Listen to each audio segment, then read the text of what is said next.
Assalamualaikum warahmatullahi wabarakatuh. Halo semuanya, selamat pagi. Kita akan berbicara tentang peran pengajar praktik pada hari ini.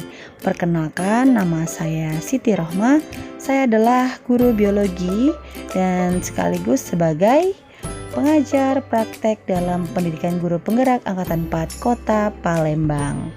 Apa sih peran dari pengajar praktek? Jadi kita akan bahas yang pertama, mendampingi guru penggerak dalam menginisiasi dan menyebarluaskan praktek pendidikan, memfasilitasi lokakarya, mengevaluasi dan memberi umpan balik kepada calon guru penggerak.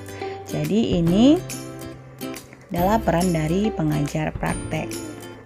Selanjutnya, tugas pengajar praktek adalah membuat laporan capaian perkembangan calon guru penggerak dan memfasilitasi proses refleksi dan rencana tindak lanjut guru penggerak.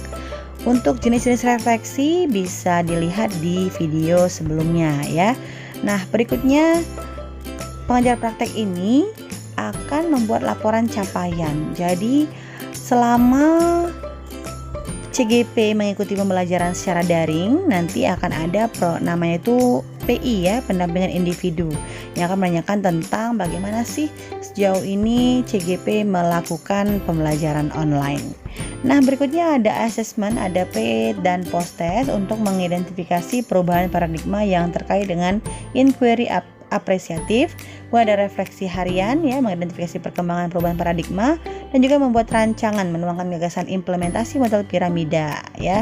Nah, tahapan belajar kita ada merdeka. Jadi ada merdeka itu mulai dari diri, merefleksikan pengalaman pribadi terkait inisiatif transformasi pendidikan yang dilakukan.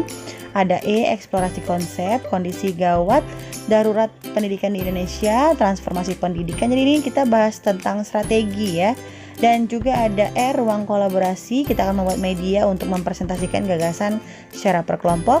Dan ada refleksi terbimbing, refleksi bersama, membahas tentang strategi-strategi ya. Dan juga ada demonstrasi kontekstual, kita merancang strategi implementasi model piramida terbalik dalam upaya transformasi pendidikan di Indonesia.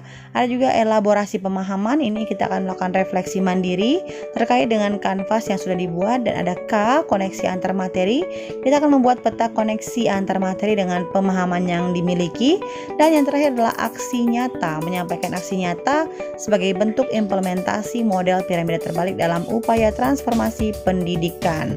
Nah, ini model piramida terbalik ya, upaya transformasi pendidikan Indonesia dimulai dari individu, kemudian berlanjut ke satuan pendidikan dan organisasi masyarakat, bisa mempengaruhi pemerintah daerah dan sampai mengeluarkan suatu kebijakan. Jadi terinspirasi ya. Nah, berikutnya adalah skema transformasi. Jadi berawal dari praktek baik yang dilakukan oleh diri sendiri atau lingkup terkecil dan menginspirasi beberapa orang lainnya, sehingga terjadilah penyebaran yang sangat luas ya. Ini adalah perjalanan pendidikan guru penggerak. Ada pendampingan individu, ada lokakarya perdana, loka 1, 2 sampai loka 9, yang sebelumnya didahulukan dengan pendampingan individu atau PI, yang pengajar prakteknya akan mendatangi sekolah dari guru penggerak tersebut. Ini biasanya dilakukan 1 bulan 1 kali. Nah, disitulah nanti si pengajar praktek akan bertanya kepada CGP bagaimana tentang proses pembelajaran selama ini dan apa sih perubahan yang sudah terjadi dan juga apa tugas yang sudah dikerjakan. Kemudian ada kendala apakah yang terjadi selama mengerjakan tugas-tugas selama menjadi CGP. Berikutnya kita akan lihat apa itu praktik baik.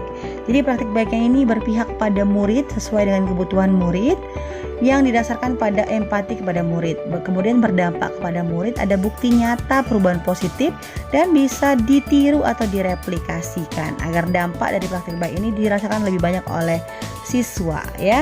Nah, ini inisiatif praktik baik pendidikan, mulai dari apa, siapa, mengapa, bagaimana, di mana, dan kapan, dengan meruntun ke individu ya, ke satuan pendidikan, komunitas, dan juga pemerintah.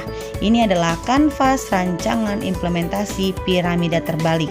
Jadi mulailah menggunakan pertanyaan-pertanyaan seperti apa inisiatif praktik baik ini, siapa yang akan terdampak dari praktik baik ini, kemudian mengapa sih Anda mengusulkan inisiatif ini, Dan bagaimana inisiatif ini bisa membantu murid mencapai tujuan belajarnya, dan di mana praktik baik ini akan kita lakukan ya, dan kapan Anda akan memulainya. Jadi dengan beberapa pertanyaan ini sudah mendorong kita sampai ke arah aksi nyata ya, sehingga kita bisa mempengaruhi diri kita sendiri, kita buat aksi nyata, kita bisa mempengaruhi satuan pendidikan kita, dan sampai bisa bertahan di komunitas, dan juga sampai pemerintah mengeluarkan suatu kebijakan ya. Nah, apa aja sih aktivitas saya selama jadi pengajar praktek? Yang pertama adalah lokakarya ya. Jadi ada penyampaian kebijakan didahului oleh Dinas Pendidikan dalam mendukung program PGP, Pendidikan Guru Penggerak.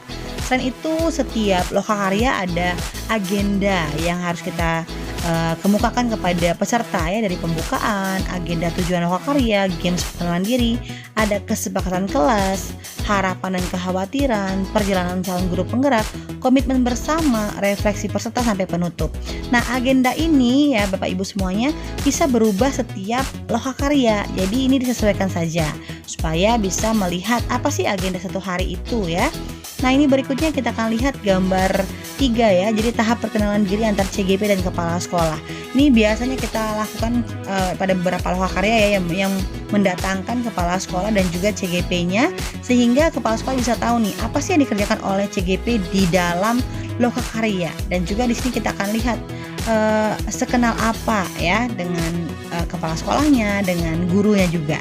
Nah, ini berikutnya ada tugas ya dari lokakarya tersebut, yaitu presentasi harapan dan kekhawatiran kepala sekolah dan juga calon guru penggeraknya, sehingga kepala sekolah bisa mendengar ya apa sih harapan dan kekhawatiran CGP. Nah, ini ya, dan juga ini ada refleksi pengawas dan kepala sekolah. Nah, itu dulu kawan-kawan, mari belajar untuk transformasi pendidikan Indonesia. Terima kasih. Wassalamualaikum warahmatullahi wabarakatuh.